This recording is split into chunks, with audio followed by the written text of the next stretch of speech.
Les hago un resumen básico de cómo funciona esto. Hoy un Senado de la República puede estar en un partido tradicional en los 35.000 millones de pesos. Entonces, imagínese usted una curul de 35.000 millones de pesos donde usted tiene que pagar logística, plata, pagar el voto, pagar los líderes y hacer de todo. Contratistas que pusieron plata, empresarios que pusieron plata, incluso lastimosamente como en Colombia, Clan del Golfo poniendo plata, guerrilla poniendo plata. Se demuestra, por ejemplo, que 450 millones de pesos se pagaron en efectivo para financiar un tema de campaña, cosa que a todas luces es... ¿Cómo cerró? El señor se va a dedicar a ir ministerio por ministerio. Y lo que le va a decir a todos los ministros y a todos los funcionarios es lo siguiente. Oiga, yo estoy con el gobierno, yo voy a votar lo que me ponga en la mesa, me importa 5, yo voto todo, pero tienen que ayudarme. Se ha enfrentado frente a un dilema ético en el transcurso de la política. Yo creo que hay un afán de muchas personas por llegar. La política se ha convertido hoy en una tipo de empresa en donde se compran y se venden conciencias, en donde se hace plata rápido, muy rápido, y en donde la gente tiene fama, éxito y demás si se junta con uno u otro. Por eso hay conservadores petristas, por eso hay mucha gente que uno decía, ¿cómo estás con Petro? Esto es El Poder del Hacer, con Matías Turbay. Bueno, hola a todos y bienvenidos nuevamente a esta edición del podcast El Poder del Hacer, un podcast en el que queremos resaltar a personas que han pasado del dicho al hecho, que han dado ese salto al vacío y realmente han demostrado que se puede hacer. Y hoy tenemos a una persona impresionante, por decir algo que se queda corto en palabras. Es una persona que tiene una historia de vida maravillosa, realmente inspiradora, y una persona además que se ha convertido en uno de los grandes referentes en este país de oposición. Tenemos aquí al candidato a la Cámara, Daniel Briceño, porque estamos en plena campaña. Y qué gusto tenerte aquí, Daniel, de verdad para mí es un honor. Oye, no, Matías, muchas gracias a ti por invitarme, a todos los que nos ven, y no, aquí en medio de la campaña, pero grabando estos ejercicios que son muy importantes, sobre todo para darse a conocer, pero para charlar un ratico, esto también distensiona. Qué bueno que te puedas tomar el tiempo, por supuesto. Creo que es un momento importante porque también es un momento en el que la gente te puede conocer directamente a la persona, puede aprender de esa historia y quiero que empecemos hablando un poco como de esa historia tuya que en días pasados has venido contando un poco. Tú pues naciste en La Candelaria, estudiaste en un colegio público, un colegio que hace poco decías tú fue uno de los grandes transformadores de tu vida, y quisiera como que nos contaras un poco de esa historia, cómo fue esa infancia ahí en La Candelaria. Bueno, primero contar que mi familia viene de norte de Santander. Mis apellidos son pues Briceño Montes, Briceño de mi abuelo de Zulia y Montes de mi abuela de Gramalote, y mi mamá nació en Cúcuta. Mi abuelo llega por allá hacia el año 70, 75 a Bogotá, al barrio Molinos del Sur, buscando oportunidades, como hacia esa época llegaba mucha gente aquí a Colombia, a Bogotá, a mirar cómo sacaba 8 hijos adelante. Yo con 8 hijos aquí a Bogotá, familias absolutamente numerosas, mi abuelo comerciante con una vocación también cristiana, tratando de montar o estar con comunidades, un barrio absolutamente en ese entonces, hoy es un gran barrio, pero en ese entonces Molinos del Sur era un barrio que quedaba al lado de los chircales, las ladrilleras y demás, aquí en Bogotá, que se construían hacia la localidad de Rafael Uribe. Luego vienen hacia el barrio Belén, la localidad de La Candelaria, en donde pues más adelante puedo nacer yo, y ahí pues hay cosas que yo te he contado y que le he contado a la gente, en donde pues en la infancia a uno le marcan ciertas cosas. Yo creo que me haya marcado en la infancia tiene que ver mucho con la forma como me pusieron el apellido, que hoy puede sonar jocoso, pero en ese entonces pues fue como un tema muy familiar. Es que yo nací en el 91 y me registraron en el año 94, es decir, yo fui NN durante 3 años. NN durante 3 años. Y esto porque pues obviamente mi mamá siempre tuvo la esperanza de que mi papá apareciera, que nunca apareció. Afortunadamente todavía no apareció. Ahorita uno se ríe de esas cosas, pero bueno, Digamos, en ese entonces Duro. era un asunto preocupante, pues digamos, para mí no, pero para mi familia y el entorno sí fue, me dicen que fue un asunto muy polémico. Y entonces yo tengo los dos apellidos de mi mamá, Briceño Montes, porque pues en el año 94 mi abuelo le dice a mi mamá como, oiga, no, ya va siendo hora. Y entonces literalmente yo comienzo a quedar bajo la tutoría de mi abuelo, que es en últimas quien es mi figura paterna. Y eso marca muchas cosas en mi vida. Mi abuelo es una persona cristiana, es una persona que es pastor, y entonces yo crecí dentro de una iglesia cristiana toda mi vida. Yo, todas las dinámicas de vida, incluso por aquí hay gente que me acompaña en el podcast que me conoce desde niño. Todas mis actividades de infancia eran las de la iglesia, mis actividades recreacionales eran las de la iglesia, y eso pues marca varias pautas, varios valores. Mi abuelo es una persona con un sentido del trabajo muy fuerte. Mi abuelo a mí me enseñó a trabajar desde muy pequeño. Mi abuelo también pues, es una persona que cree mucho en el tema del mérito. Y eso es muy importante porque eso ha marcado pues gran parte de lo que yo hago. Y tercero, pues mi abuelo sí ha sido una persona demasiado honesta y transparente en su vida. Entonces, pues digamos, eso en cuanto a la infancia está muy marcada y muy encerrada en lo que es la iglesia. Y ahí crecí, Paro Belén, estudié en 4 colegios públicos, no solo en uno, 4. Me echaron de colegios públicos.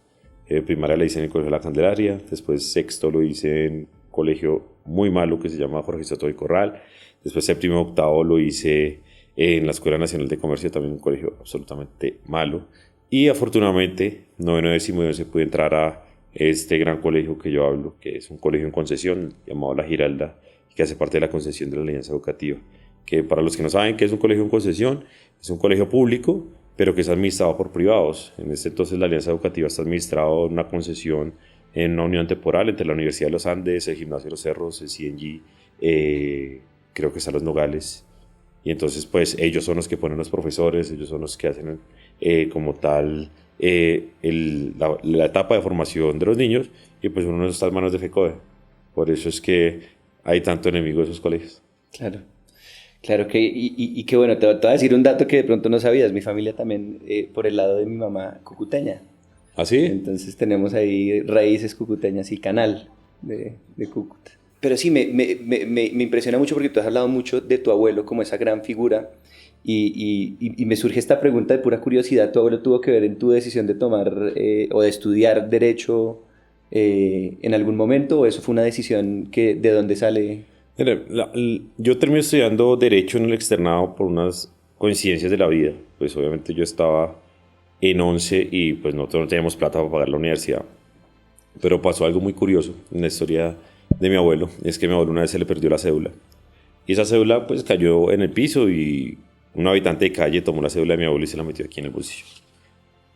Un día ese habitante de calle apareció muerto. Por alguna circunstancia que no sabemos, pero pues lo registraron como Samuel Briceño porque él tenía la cédula de mi abuelo acá.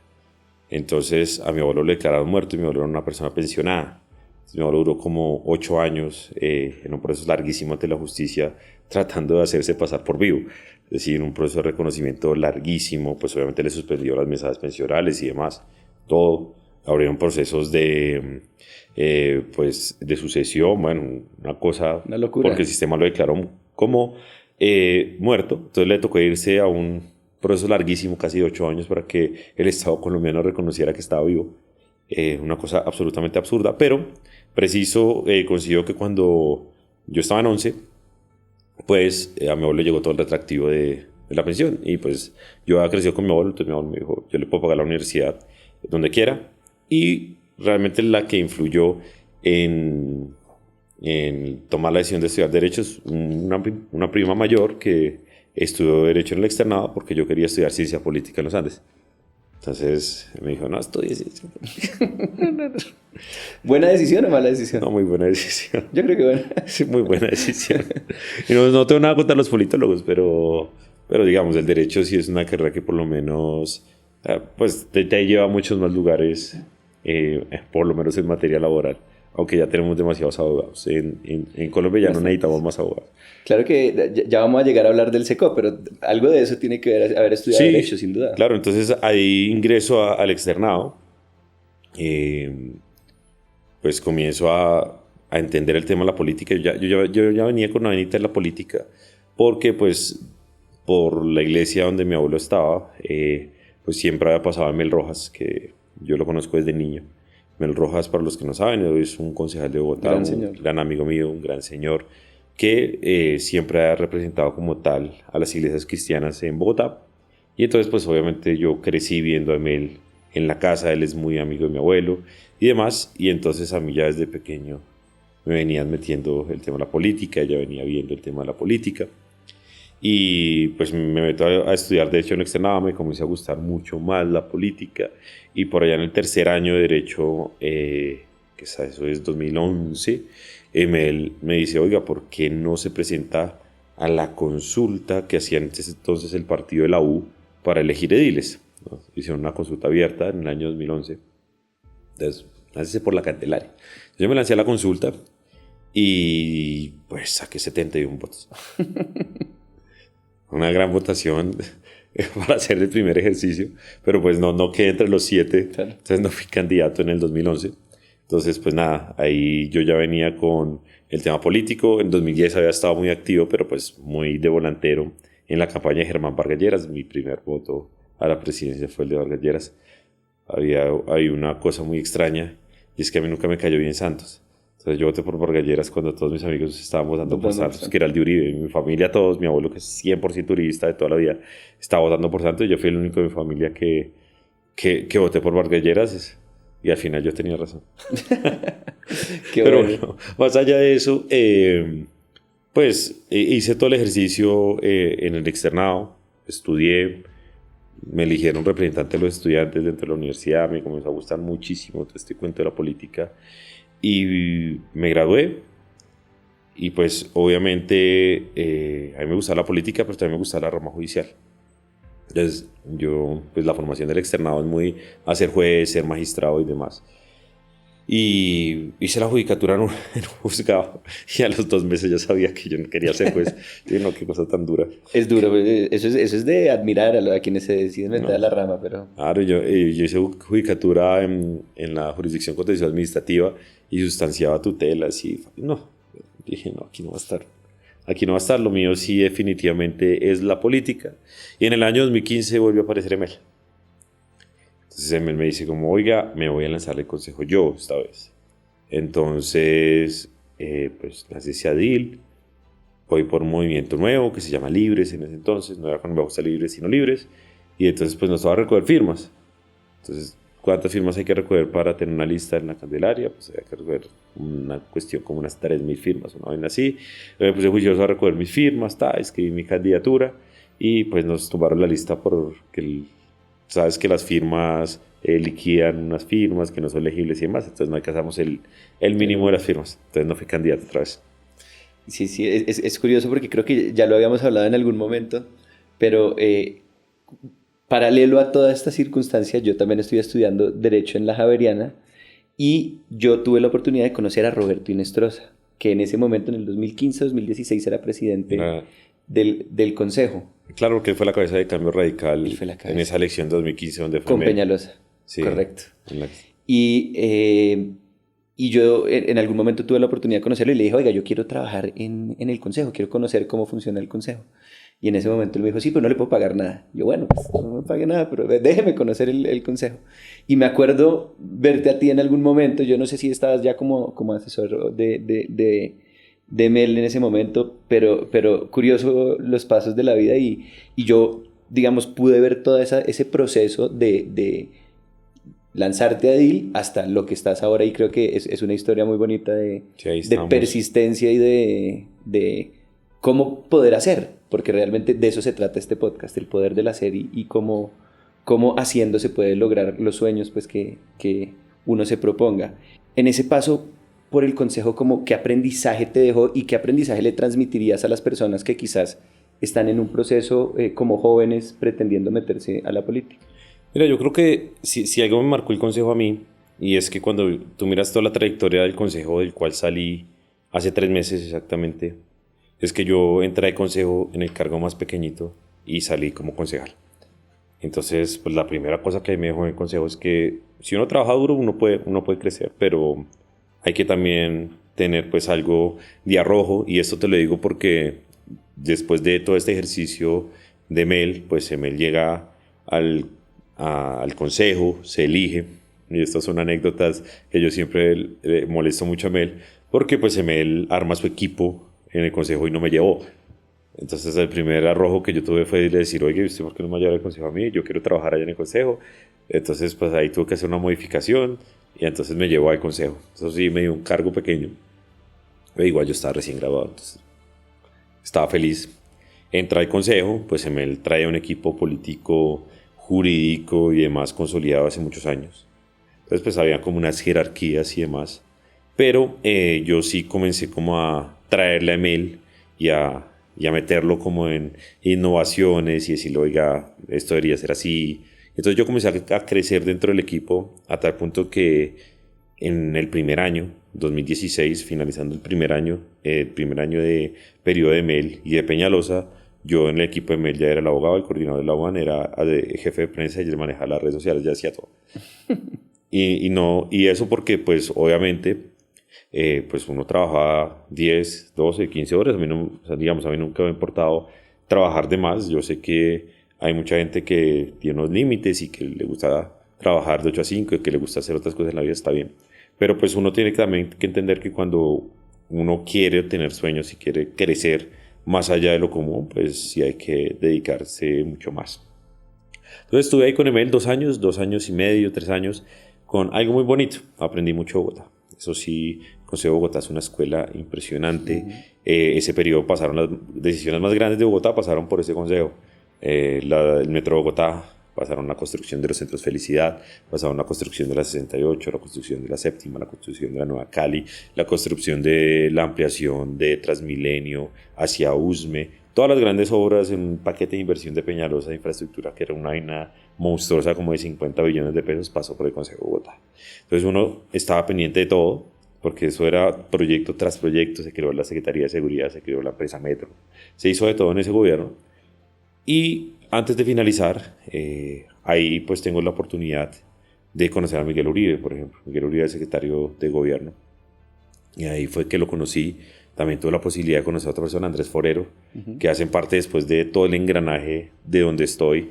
Me comencé a acercar a ellos. Andrés Forero era concejal también recién electo y estaba en ese periodo. Y muy juicioso, además. Muy juicioso, muy juicioso. Y antes de eso, antes de acabarse el periodo, yo le digo en el tercer año, oiga, yo me quiero ir para Europa, a hacer otra cosa, mientras tanto. Entonces me fui un año a la Carlos III de Madrid y estuve pues rondando en varias universidades haciendo un tema de análisis político electoral. Yo en realidad quería ir a vivir a Europa y me terminé metiendo en temas de Big Data, Data Science y toda esa vaina que literalmente fue por coincidencia que terminé metido.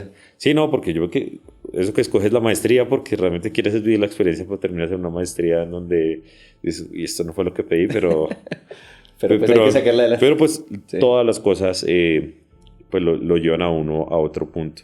Vuelvo en el 2019 para la elección de Mel. Ahí sí ya se integra Colombia Justa Libres. Ya se habían unido 2 sectores cristianos. Mel es la cabeza de lista desde entonces. Y pasa algo que pues fue una experiencia muy enriquecedora. Es que yo andé para arriba y para abajo en ese entonces con Miguel Uribe en su campaña a la alcaldía de Bogotá. 2019, Miguel se lanza, tiene el aval de Colombia Justa Libres, del MIRA, el Centro Democrático, el Liberal y Cambio Radical, creo que eran los avales que tenía. Sí, creo que el cambio, no me acuerdo si Cambio Radical, pero sí. Sí, no me acuerdo del cambio. No creo que Cambio estaba con Carlos Fernando. Bueno. Creo que con Carlos Fernando. Bueno, y entonces pues tuve la oportunidad de estar muy cerca de Miguel, lo llevábamos, lo traíamos por todo lado, muy cercano a él. Y en 2019, pues 2020 entra el nuevo consejo, ya uno con más experiencia, ya uno más estudiado, y llega la pandemia. Entonces, recién llegado de... Recién el consejo, entonces el consejo se posiciona 1 de enero y ahí comenzó todo el ruido en China y demás, y cierran a los 2 meses. Los 2 meses de estar el periodo con Claudia López en la alcaldía. Y entonces, uno en pandemia, pues uno trabajaba y demás. Entonces yo dije, bueno, ¿qué vamos a hacer en pandemia? Todo el mundo se puso a hacer ejercicio, otros se aprendieron a cocinar, otros... ¿Qué aprendió usted? Comenzaban a hacer recetas y todo eso. No, yo me dediqué al SECO toda la pandemia. Qué bueno. Entonces yo ya venía, porque pues, yo era el que le hacía los debates de control político a Mel, y a mí me gustaba mucho el tema de contratación, mucho el tema de datos, y entonces nada, yo duré horas y horas, a mí en la casa me molestan, porque yo me encerraba a revisar eso, y a revisar y a revisar y a revisar. Y después de 1, 2, 3, 4 meses aprendiendo qué era lo que pasaba en el Estado colombiano, cómo estaban las bases de datos y qué podía uno sacar de ahí, pues comencé a traerle propuestas a Emel diciéndole como, oiga, vea, los debates deberían ser así, más sobre la evidencia, sobre los contratos, aquí denuncias, y me compraba una que otra porque pues, la política funciona así. Entonces por allá en el 2019, no, 20, 21, 22, en el 23, 22 más bien, finales del 22, yo le dije a Emel, todavía trabajaba con él, yo le dije, oiga, venga, hay mucha información que yo estoy teniendo, muchas cosas que yo veo, y pues nada, ¿habría algún problema que yo comience a escribir cosas en Twitter? Eso será Twitter. Tenía una cuenta de 232 seguidores. Pues, sí, eso. O sea, ¿qué le van a decir a uno con una cuenta de 232? O sea, además nadie veía eso como si fuera algo relevante. Y yo comencé a publicar contratos y a explicarle a la gente, pues, con mis 232 seguidores. Y llamaba a uno que otro amigo y le decía, oye, no supo el monstruo que creó. Y yo le decía, no. Entonces llamaba a Andrés Forero, por ejemplo, le decía, oye, dame un retweet acá. Andrés tenía como 15.000 seguidores y yo llamaba al uno y les decía, haz esto, lo otro. Y entonces comenzó a crecer de un momento a otro. O sea, fue impresionante. Eso fue una cuestión de 6 meses. Yo me acuerdo que como a los 5 meses de estar tirando, yo llegué a 10.000 seguidores y yo dije, bueno, bien, no cuenta normal. Pero de un momento a otro comenzó a crecer y yo comencé a ver algo muy extraño, y es que los trinos que yo hacía comenzaban a aparecer en medios de comunicación sin que se mandaran. Y pasaron cosas curiosas, como que Vicky Ávila me escribió, ella siendo directora de Semana, una vez por interno de Twitter, como, oye, me gusta lo que haces, si tienes más información, pues las podemos trabajar en conjunto. Entonces comencé a trabajar muy de la mano con Semana. Me escribió el presidente Uribe, como, oiga, que muy bien lo que hace. Y yo, ¿qué está pasando acá? Y hacia el año 2023, que eran elecciones, entonces pues me llamó Miguel Uribe y Andrés Forero.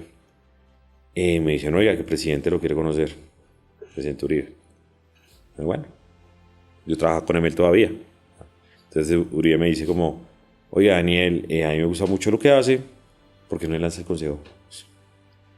Y el presidente está loco. Yo conozco el consejo y lo conozco muy bien, sé cómo llegan los concejales, sé lo que se necesita ser concejal, y aquí pues un paréntesis, mi intención sí era ser concejal, pero mi camino era estar en el equipo de Emel y trabajar con Emel, y que un día Emel dijera, le toca a usted, cosa que nunca pasa. Eso sí, que eso, me estás hablando de consejos, eso a uno le toca ese camino, y sobre todo en política. Política a uno le toca ahí sí saltar al agua y arriesgarse. Y yo le dije al presidente, no, presidente, en realidad yo no tengo cómo hacer una campaña, yo no tengo ni votos, ni plata, ni estructura, no tengo nada. Nada de lo que uno normalmente creía en la cabeza que debía tener. El presidente me dice, ¿a usted la opinión lo saca? Yo, no, presidente, le dije que no. Después vino Vargas Lleras también, ¿no? Entonces, que fuera, yo no. Les dije a los dos que no. Y ellos siguieron insistiendo. Miguel Uribe, una persona muy incisiva, muy insistente. Bastante. Todo el día me llamaba, Daniel, entonces, ¿qué? ¿Sí o no? ¿Sí o no? Yo, no, Miguel, no. Yo decía, no, Miguel, no puedo. O sea, ¿yo cómo voy a lanzar? Entonces, un día se abrió la posibilidad de que yo fuera cabeza de lista. Yo, así es. Entonces, claro, la cabeza de uno dice, en cabeza de lista me eligen. Entonces, cuando se abrió esa posibilidad, yo le dije al presidente, oiga, presidente, de una, yo voy. Y él me dice, pero no le puedo dar la cabeza de lista. Entonces ya me ha metido, yo le dije, bueno, deme el número 45, deme el último número. Tuvimos el mismo número, además. Sí, yo le dije, y yo hago mi ejercicio. Yo le dije eso al presidente, yo le dije, presidente, yo no me voy a ir a poner a competir con la gente que aquí hace política de estructura porque me muelen. Déjeme hacer lo que yo pienso que creo que es la política. Y ahí entonces tomé un camino, porque es como el momento en que tú ves dos caminos. ¿Qué política quieres hacer? Y escogí este en el que estoy. Entonces nada, me puse a hacer cosas a través de redes sociales, volantear mucho en la calle, igual que en esta campaña son horas y horas de volanteo estando uno en la calle todo el tiempo y hablándole, expresándole a la gente las ideas, las denuncias y demás. Y pues por obra y gracia de Dios, digo yo, pues que me metí casi 50.000 votos, que es la votación más alta del partido en todo el país, cosa que yo ni siquiera yo me creía. Yo en mi escenario eh, más gigantesco, yo decía, yo me meto 20.000 votos. Ese era mi 22, por ahí lo tengo anotado porque lo aposté con un amigo. Un amigo me dijo, usted saca 28, yo dije, no, yo saco 22, no, ninguno le dio. Bueno, buena apuesta. Sí. Entonces, no, yo dije, no, pues si ahí me va bien y le hago, saco 22.000 votos. Y entro de tercero. Era mi apuesta. Jamás lejos de yo decir que le podía ganar yo a la cabeza de lista del Centro Democrático, que las cabezas normalmente en el centro sí funcionan. Entonces, ese fue el ejercicio de cómo pasé de un profesional o una persona en el cargo más chiquito entre la unidad de un concejal a ser el compañero de ese concejal. Fue una gran experiencia. Gran experiencia y bonita historia, y creo que también inspira mucho a personas que quieran seguir una forma de hacer política honesta y, digamos, siguiendo unas dinámicas distintas. Y yo creo que eso es chévere, porque la gente que realmente quiere entrar a participar de una manera diferente lo puede hacer. Y creo que parte de este podcast es justamente eso, demostrarle a la gente que hacer se puede de diferentes formas y que hay una nueva posibilidad de hacer política diferente en Bogotá y en Colombia, porque ya usted aspira al Congreso de la República y, por supuesto, con la circunscripción de Bogotá, pero ya el Congreso es un espacio nacional en donde la representación pues también es por temas nacionales, ¿no? Y quisiera entrar un poco ya como en el detalle de lo que hace usted hoy en día, o haces tú hoy en día, y es las denuncias que han tenido mucho eco en el país. Incluso hace pocos días hubo una denuncia bastante compleja, en donde se demuestra, por ejemplo, que 450 millones de pesos se pagaron en efectivo para financiar un tema de campaña, cosa que a todas luces es Tú fuiste candidato y tú sabes que ilegal. Eso no se puede hacer. Eso es totalmente fuera de las normas, es decir, pero además, ¿de dónde viene la plata? ¿No? Hay muchas cuestiones y muchas preguntas que nos podemos hacer. Pues claro que uno se puede imaginar de dónde viene la plata, pero tristemente estas denuncias pues son denuncias reales que demuestran que un cambio no se dio. Pero digamos, para no centrarnos en el tema de las denuncias, sino en cómo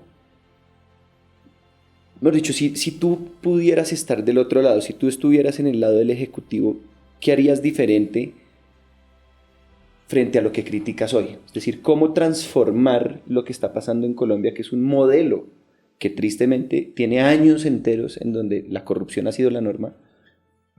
¿Cómo modificar eso a hoy? Mira, si tú revisas la mayoría de mis denuncias, están en su mayoría todas alineadas con 3 banderas que yo tengo en política. Y que, claro, la denuncia es la herramienta que yo tengo en estos momentos para hacer política también, y hay que decirlo, pero sobre todo para exhibir y abrir los ojos al país.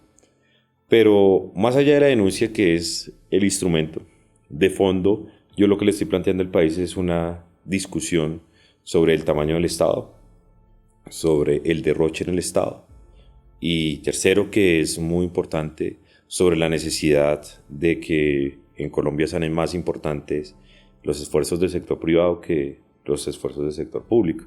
Entonces, de fondo, a través de denuncias, yo lo que estoy diciendo es, oiga, aquí tenemos que tener una discusión todos sobre cuál es el verdadero papel del Estado colombiano, que hoy creo que está por encima de 40 puntos del PIB en tamaño, que eso es una monstruosidad, y que además, en últimas, con un Estado gigantesco no está resolviendo los problemas de la gente. Y entonces, claro, las denuncias muy precisas lo que están es todo el tiempo recordándole a la gente que tenemos un Estado gigantesco, un Estado que no funciona, y sobre todo un Estado que entre más grande sea, menos soluciones da. Entonces, claro, si me pongo al otro lado, uno tiene que decir, aquí hay que entrar en una discusión profunda, primero sobre el poder burocrático y el papel de la extrema burocracia en el Estado colombiano. Y yo se lo dije a Carlos Fernando Galán aquí en Bogotá, fue una de las grandes discusiones que tuvimos. Yo le dije, oiga, si usted no toma decisiones valientes sobre la forma en cómo se administran los recursos en Bogotá, pues va a terminar mal y para allá va. ¿Y a qué me refiero? Me refiero a que, por ejemplo, hoy en el Estado colombiano, en el gobierno nacional, para los que nos ven, el gobierno tiene un presupuesto de 584 billones de pesos. De esos 584 billones, 384 se van en funcionamiento. Funcionamiento es nóminas, camionetas, edificios, servicios públicos, todo lo que se gasta el Estado para funcionar. Después vienen 100 billones, que es para pagar la deuda gigantesca, creo que ya pasó los 1.000 billones de pesos, una vaina así, que se pagan 100 billones, como la tarjeta de crédito que usted tiene, y aquí pagamos pues la cuota mínima cada año, 100 billoncitos, y entonces ahí ya vamos en 484, y cuando usted pregunta, de esos 584 billones de pesos que tiene el Estado colombiano, ¿qué le toca al pueblo? Le tocan 100 o 90 billones nomás, que es realmente lo que se lleva para la infraestructura, lo que se lleva para atender a los campesinos, a la gente, esos 90 billones. Entonces, la discusión que nosotros planteamos a través de la denuncia es, ¿acaso la redistribución del presupuesto no es una discusión real que debemos dar cuando de los 584 billones solo 90 van a la verdadera inversión? Yo creo que eso en el fondo, uno desde el lado ejecutivo, es lo que hay que revisar. Entonces, yo lo decía... Tengo una pregunta ahí. ¿Qué hacer, por ejemplo, con, no me sé la cifra exacta, pero creo que son cerca de 120 billones que están destinados hoy para pensiones, por ejemplo? O sea, es un gasto, es uno de los gastos más grandes del país que está dentro de los de funcionamiento. Pero... Son 50 billones creo que al año. Creo que es un poco más, pero sí, puede ser. Sí, no, digamos, tenemos heredado, por ejemplo, dentro de eso, pues unos huecos fiscales, entre esos el pensional, que hay que asumir porque pues Colombia durante muchos años ha tenido un sistema de subsidio pensional que literalmente funciona en que usted toda la vida cotiza sobre el 16% y después se pensiona sobre un promedio del 60-70%, cosa que no tiene sentido. Y que por eso pues tenemos la discusión sobre el ahorro. Pero claro, esas cosas hay que mantenerlas, pero hay que cortarlas y hay que corregirlas hacia adelante. Si no, pues la bomba pensional va a seguir. ¿Y cómo es la forma de poder avanzar en eso? Pues obviamente implementando y sobre todo respaldando los sistemas de ahorro individual, que son en última los que quitan la carga a los impuestos de las pensiones. Ya las megapensiones, la Corte Constitucional lastimosamente dice que retroactivamente no se puede, ya nos podemos meter con eso, pero por ejemplo hay que acabar los regímenes especiales de pensión y de salud sobre todo. Yo creo que el sistema del FOMAC, que 800.000 maestros tengan un sistema propio, que es más costoso que el sistema general, no tiene ningún tipo de sentido. Que las fuerzas militares también tengan un sistema propio, hay que revisarlo. Claro, ellos dicen que es especializado y demás, pero hay que revisarlo porque en últimas todo eso termina en asignaciones forzosas de presupuesto o lo que llaman presupuesto inflexible y pues hay que gastarlo. Pero yo estoy hablando del presupuesto que sí es flexible, claro, que es gran parte. Lo que sí se puede modificar y lo que sí puede... Yo te digo claramente, yo creo que hoy los 14 billones de pesos destinados a 160.000 contratistas del gobierno nacional no tienen ningún tipo de sentido. Y, por ejemplo. Sí, yo estoy de acuerdo, pero hay un tema en particular que es el tema que yo siempre planteo y siempre digo, y es, claro, el Estado tiene una serie de barbaridades que vemos, que en gran parte son denuncias que tú has hecho, pero también estamos en un modelo político que funciona bajo esa lógica, tristemente, por ejemplo, de a los políticos darles contratos y les dan lo que se llama mermelada, o lo que conocemos todos los ciudadanos como mermelada, y a fin de cuentas, digamos, en toda esta experiencia académica que he estado haciendo, he llegado a la conclusión de que el sistema básicamente autoriza eso. Es decir, funcionamos hoy en un sistema presidencial que no se mueve si no es bajo esas dinámicas. Entonces la pregunta es, ¿qué reforma hacemos? ¿Cómo empezamos a ver un mundo y una Colombia diferente bajo unas dinámicas diferentes? Que claro, nos estamos metiendo en temas quizás técnicos, pero para decírselo a la gente en temas un poco más sencillos. Sí, reducimos el Estado, pero lo podemos reducir, pero las dinámicas políticas no están cambiando. Sí, yo creo que eso es uno de los grandes problemas que tenemos en Colombia y me han hecho mucha pregunta y es ¿qué reformar? Y yo le he dicho a la gente, pues realmente nosotros necesitamos es un presidente que llegue y tome decisiones valientes, un alcalde que tome decisiones valientes, un gobernador que tome decisiones valientes. ¿Por qué? Porque para los que nos ven, les hago un resumen básico de cómo funciona esto. Estamos en elecciones en estos momentos. Si usted se va en algunas zonas del país, hoy un Senado de la República puede estar en un partido tradicional en los 35.000 millones de pesos. No estoy exagerando. Entonces, imagínese usted una curul de 35.000 millones de pesos donde usted tiene que pagar logística, plata, pagar el voto, pagar los líderes y hacer de todo. Entonces usted le metió 35.000. Entonces su CASE es de 35.000, que no es suyo. Es contratistas que pusieron plata, empresarios que pusieron plata, incluso lastimosamente como en Colombia, Clan del Golfo poniendo plata, guerrilla poniendo plata. Entonces ustedes hacen un CASE de 35.000, que es una barbaridad. Imagínense ustedes 35.000 millones para sacar una curul. Compran todos los votos, literalmente. Entonces, ese señor que mete 35.000 millones llega al Congreso. Entonces llega al Congreso y lo primero que tiene que hacer es que independientemente de quién gobierne, pues tiene que estar con el gobierno. Por eso hay conservadores petristas, por eso hay mucha gente que uno decía, ¿cómo estás con Petro? Decían, le toca estar con Petro. Siempre van a ser gobernistas. Y fueron gobernistas con Duque, fueron gobernistas con Santos, siempre han sido gobernistas. Y entonces ese señor tiene que recuperar primero esos 35.000 millones que le metió y además tiene que comenzar a ahorrar para la siguiente campaña, porque la siguiente campaña, pues la política cada vez es más fregada, cada vez hay más competencia, pues de un día a otro te aparece un influenciador que le mete 0 pesos a la campaña y te quita los votos. Entonces para la máquina y para la estructura la política se vuelve cada vez más cara y entonces digamos que el señor nos tiene que recuperar únicamente los 35.000 que debe, sino tiene que comenzar a ahorrar. Entonces digamos que el señor tiene que llegar a un CASE de 50.000. ¿Cómo llega al CASE de los 50.000? Robando. ¿Cómo se roba? Entonces este señor, digamos que es de alguna región, y este señor cada vez que viene a Bogotá no va a ir al Congreso a trabajar, ni va a ir al Congreso a debatir, ni va a ir al Congreso a hacer denuncias. El señor se va a dedicar a ir ministerio por ministerio. Y lo que le va a decir a todos los ministros y a todos los funcionarios es lo siguiente. Oiga, yo estoy con el gobierno, yo voy a votar lo que me ponga en la mesa, me importa 5, yo voto todo, pero tienen que ayudarme. Entonces, imagínense, yo tengo, no sé, 10 alcaldes en tal región. Entonces, necesito que su ministerio miren a ver cuánta plata le van a bajar a mi alcalde en esta región. Entonces, después, a través de un contrato interadministrativo, no sé, el Ministerio del Interior le dice, yo a ese alcalde suyo le voy a mandar 15.000 para que construyan cualquier cosa que se inventen allá. Cuando esos 15.000 llegan al alcalde de este político, pues allá se los roban. Y entonces allá se dicen que en algunas regiones se pide el 20, el 30. Entonces de esos 15.000 ya sacó 3.000. Y así sucesivamente hasta que completa los 35.000 millones y hasta los 50.000. Y entonces pues este político, todo lo que le pongan, reformas tributarias, reformas pensionales, reformas de salud, todo lo va a votar, pero el CASE del gobierno y el CASE en la responsabilidad está en el gobierno que dice, para conseguirme ese voto, me toca comprarlo. Y hoy los votos en el Congreso se compran todos.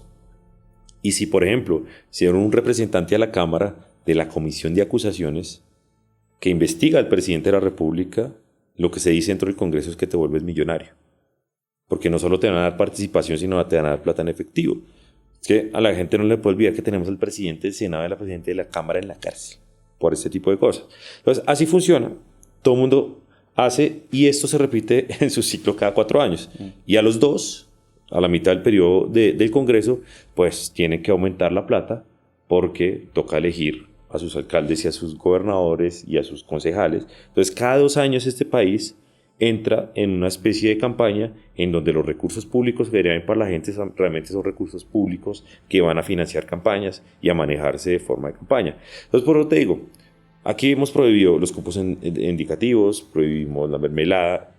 Pero siguen existiendo esto no se trata, claro, decir, porque se hace a través de gestión de contratos interadministrativos y demás, sí, claro. Pero eso no se trata de eso. Hasta que un presidente de la República llegue y diga, no se reparte, o sea, yo, qué pena ser tan soñador, yo digo todo esto y todo el mundo está loco, eso nunca va a pasar.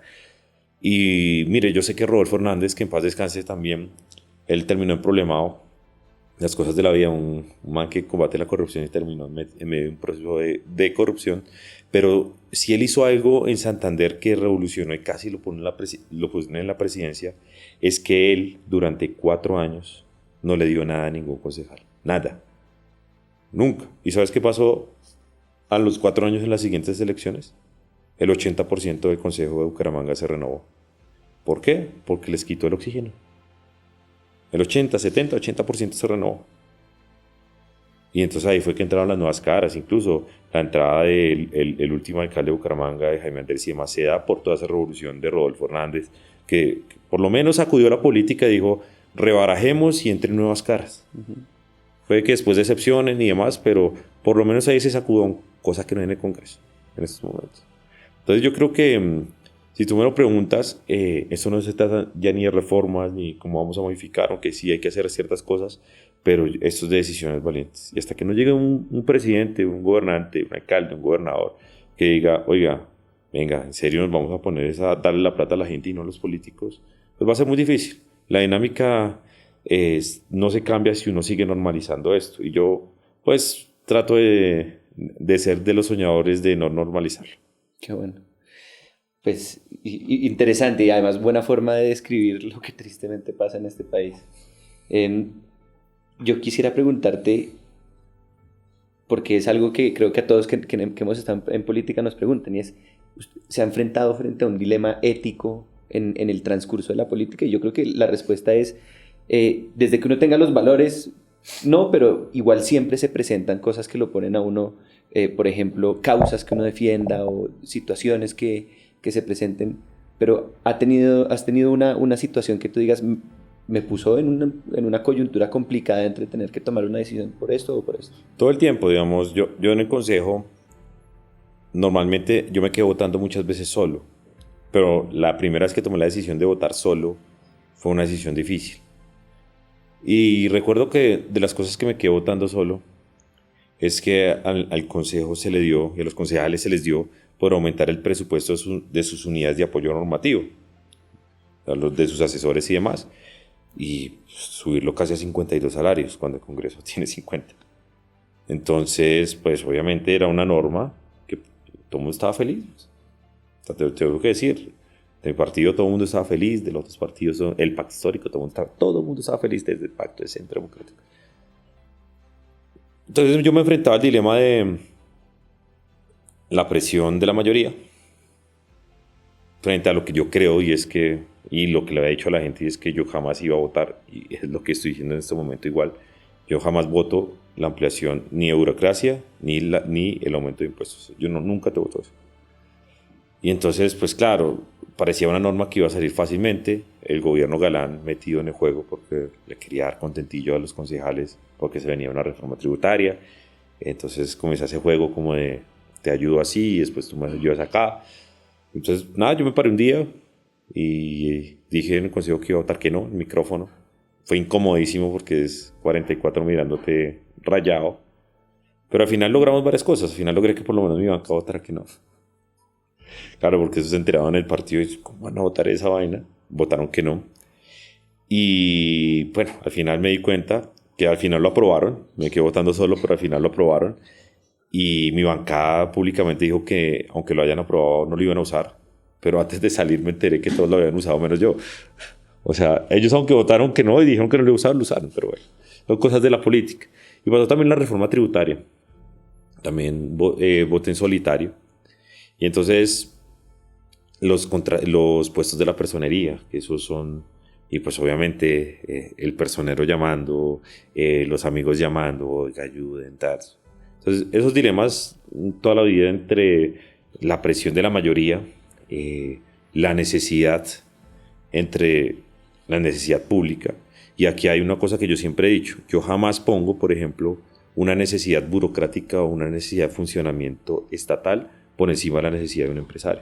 Es decir, para mí es más importante poder hacer un análisis de decir a ese empresario lo van a clavar que decir, oiga, es que el Estado necesita. Porque yo sí creo que al revés, el Estado sí puede, recortando, configurar y decir, yo asumo esto así, pero el empresario no. Entonces, son dilemas que uno tiene todo el día, pero si uno tiene claro lo que va a hacer y los principios, yo creo que uno toma una decisión, aunque sea incómoda, porque siempre es como, en el consejo era como, ya empezó. Entonces uno hablaba, entonces todo el mundo, Pero bueno, eso es una gran enseñanza que, como decía Miguel, ni los principios ni los valores se negocian. Y creo que eso fue lo que lo llevó a donde lo llevó y a ser la persona que fue para Colombia. Y creo Así que es. de alguna manera, querido Daniel, tú representas mucho de eso que yo vi en él. Entonces te felicito también por esa labor. Y quisiera como ir finalizando, pero ir finalizando dejándole un mensaje a quienes nos escuchan. Y es, si tú pudieras darle un consejo a estas personas que nos escuchan, ¿cuál sería? Y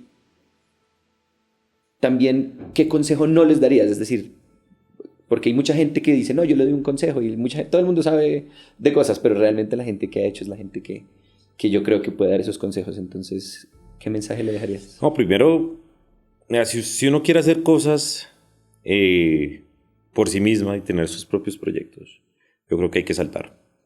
Si yo no hubiese decidido saltar, y saltar para mí fue duro porque pues, uno vive de algo. ¿Sí? O sea, saltar a hacer el ejercicio de consejo puede haber quedado desempleado más de un año. Uno lo pensaba, claro, porque pues ya uno va a hacer política y demás, tocó renunciaron de Mel.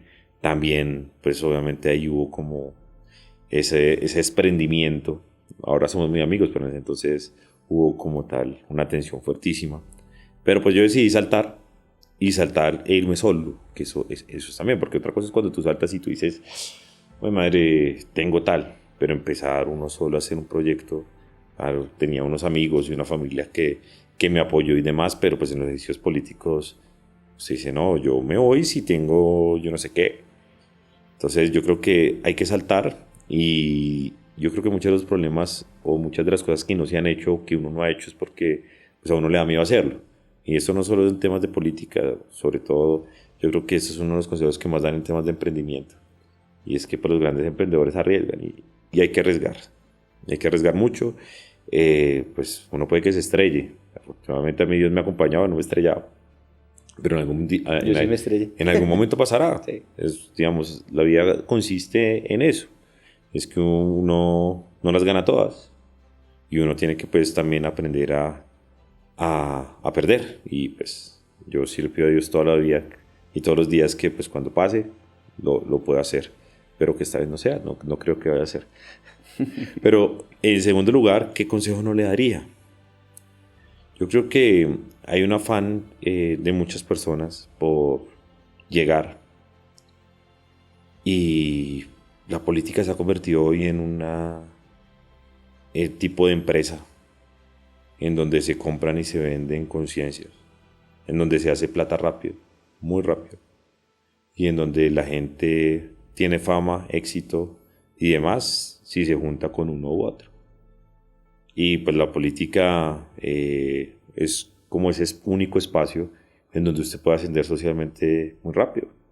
Usted encuentra otro espacio, bueno, el deporte de pronto, o ser artista, pero pues eso es más cerrado ese círculo.